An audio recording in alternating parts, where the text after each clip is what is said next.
इस वीडियो में हम बायोपोलर डिसऑर्डर या मैनिक डिप्रेसिव डिसऑर्डर के बारे में जानेंगे।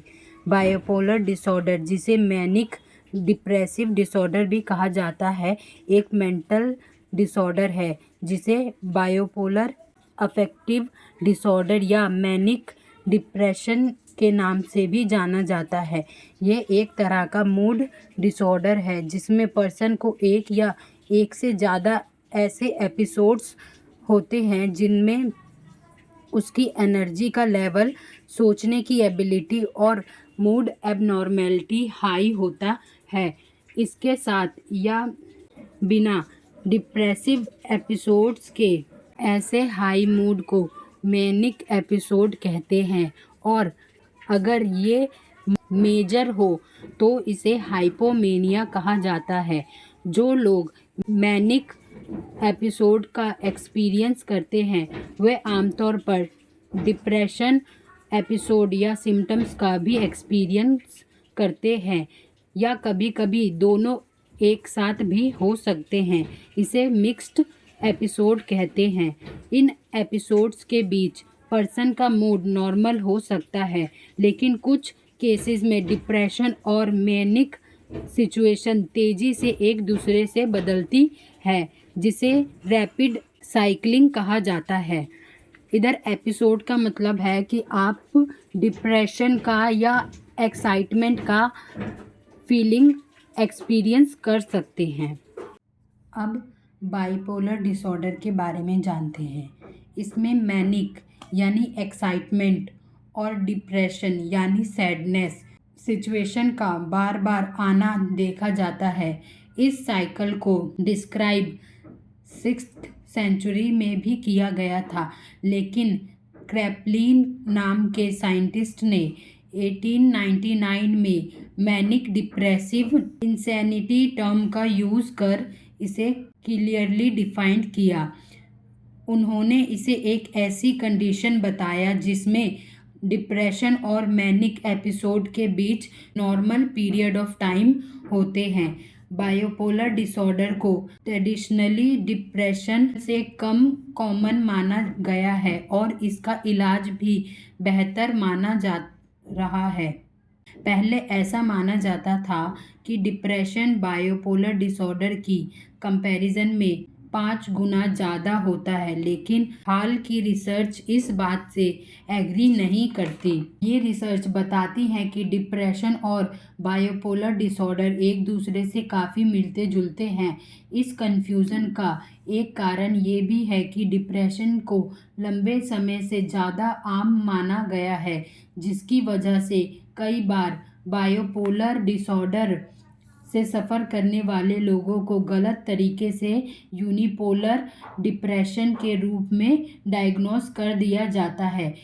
यूनिपोलर का मतलब है जिसमें पर्सन एक ही एपिसोड का एक्सपीरियंस करता है, या तो वो डिप्रेशन को एक्सपीरियंस करेगा या तो वो मेनिया को एक्सपीरियंस करेगा। खासकर जब पर्सन में अभी तक मैनिक एपिसोड का एक्सपीरियंस नहीं किया होता। साइकोटिक सिम्टम्स, अगर किसी पर्सन को बहुत सीवियर मैनिक या डिप्रेशन एपिसोड होते हैं तो उसमें साइकोटिक सिम्टम्स भी दिखाई दे सकते हैं, जैसे कि डिल्यूजन या हेलुसिनेशन। मेनिया एपिसोड में पर्सन को ये लग सकता है कि वह बहुत फेमस है, उसके पास ढेर सारा पैसा है या उसमें कोई स्पेशल पावर है। डिप्रेसिव एपिसोड में पर्सन ये फील कर सकता है कि वो बहुत बेकार है, बर्बाद हो चुका है, गरीब है या उसने कोई क्राइम किया है। इस कारण से कई बार बाइपोलर से सफ़र करने वाले पर्सन को गलत तरह से सिजोफ्रेनिया का पेशेंट मान लिया जाता है, जो कि एक और सीरियस मेंटल इलनेस है। बायोपोलर डिसऑर्डर और मेजर डिप्रेशन में डिफरेंस होता है। बायोपोलर डिसऑर्डर में कम से कम एक मैनिक एपिसोड होता है, जबकि मेजर डिप्रेशन में ऐसा नहीं होता। हर एपिसोड को 3 टाइप में बांटा जा सकता है। पहला डिप्रेशन, दूसरा मैनिक और तीसरा मिक्स्ड। अगर कोई पर्सन सिर्फ एक ही तरह के मूड को एक्सपीरियंस करता है, जैसे कि सिर्फ डिप्रेशन या सिर्फ मैनिक, तो इसे यूनिपोलर मूड डिसऑर्डर कहा जाता है। हालांकि केवल मैनिक सिम्टम्स का एक्सपीरियंस बहुत रेयर होता है।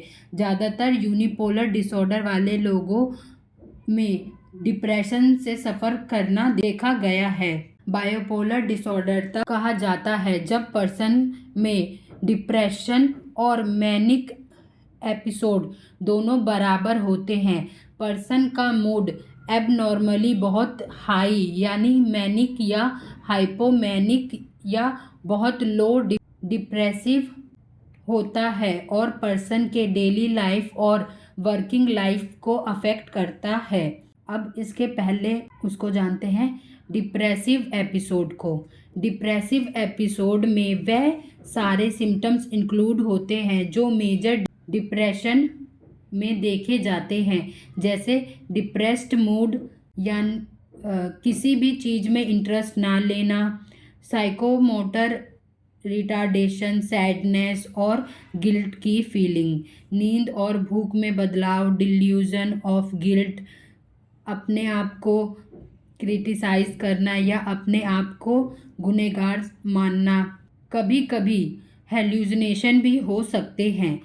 बाइपोलर डिसऑर्डर के डिप्रेसिव फेज में दिखाई देने वाले सिम्टम्स, पहला है sadness, anxiety, guilt, angry, loneliness, hopelessness, नींद और भूख में गड़बड़ी, थकान और इंटरेस्ट में कमी, सेक्सुअल डिज़ायर्स में कमी, चिड़चिड़ापन, सेल्फ गिल्ट, अकेलापन, साइकोलॉजिकल सिम्टम्स जैसे सुसाइडल थॉट्स, कभी कभी साइकोटिक भी हो सकते हैं, जिसे सीवियर बायोपोलर डिसऑर्डर डिप्रेशन कहा जाता है। ये सिम्टम्स मेजर डिप्रेशन में से मिलते जुलते होते हैं, लेकिन कुछ रिसर्च बताते हैं कि बायोपोलर डिप्रेशन में ओवर ईटिंग, ओवर स्लीपिंग और साइकोमोटर रिटार्डेशन ज़्यादा होता है।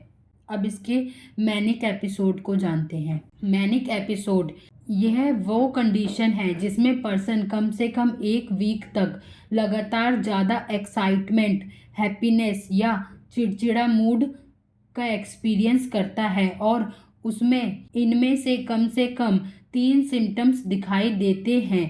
पहला है खुद को बहुत महान समझना, नींद की कमी के बावजूद भी थकान ना होना, टॉकेटिवनेस, फ्लाइट ऑफ आइडियाज़ यानी उनके दिमाग में नए नए आइडियाज़ आते रहते हैं, ध्यान का भटकना, कंसंट्रेट नहीं कर पाते, एक्टिव हो जाते हैं। मेनिया स्टेट में पर्सन की मेंटल हेल्थ क्या होती है, ये टू मच एनर्जी वाले लोग बन जाते हैं और लिटिल नीड फॉर स्लीप, इनको बहुत कम नींद की ज़रूरत होती है।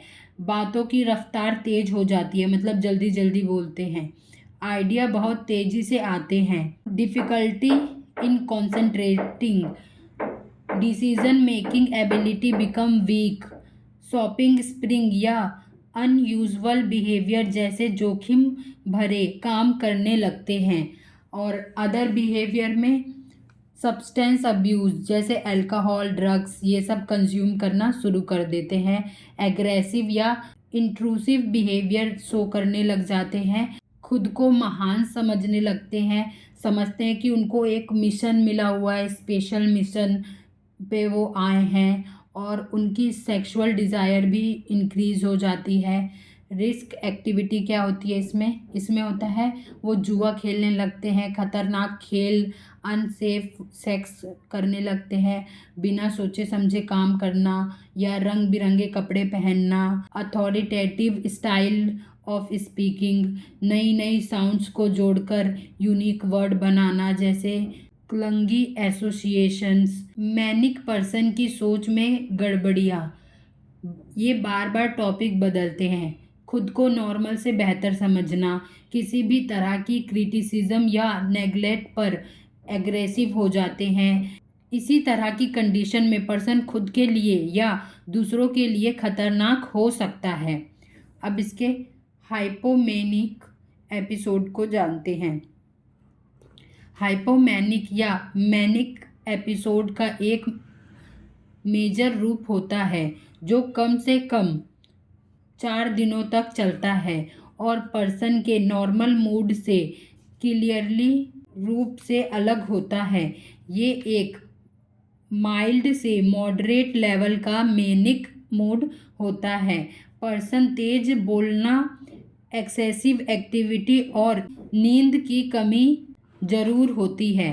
ज़्यादातर लोग फंक्शनल रहते हैं, यानी डेली वर्क अच्छे से कर लेते हैं। कुछ तो नॉर्मल से ज़्यादा प्रोडक्टिव भी हो सकते हैं।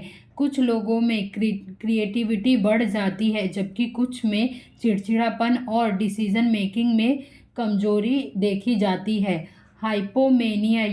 हाइपोमेनिया में डिल्यूजन या हेल्यूसिनेशन नहीं होते। बहुत से लोग इस स्टेज में ज़्यादा हाइपर सेक्सुअलिटी एक्सपीरियंस करते हैं। ये पर्सन सोशली एक्सट्रीमली कॉन्फिडेंट से भरे होते हैं। हालांकि कुछ केसेस में हाइपोमेनिया डिस्ट्रैक्शन, इरिटेबिलिटी और जल्दी बदलने वाले मूड में दिखाई होते हैं, जो पेशेंट और उनके आसपास के लोगों के लिए अनप्लेजेंट हो सकता है। अब इसके मिक्स एपिसोड को पढ़ते हैं। इसमें डिप्रेशन और मेनिया या दोनों के सिम्टम्स एक साथ दिखाई देते हैं। एक ही टाइम में मेनिया और डिप्रेशन के सिम्टम्स होते हैं। जैसे कोई पेशेंट मेनिक स्टेज में रो सकता है या डिप्रेशन स्टेज में रेसिंग थॉट्स उसको आ सकते हैं, मतलब उसको बहुत सारे आइडियाज़ आ सकते हैं। ये बदलाव नींद के साइकिल से भी अफेक्ट हो सकता है, जैसे रात को डिप्रेसिव होकर सोना और सुबह हाइपोमेनिक मूड में उठना।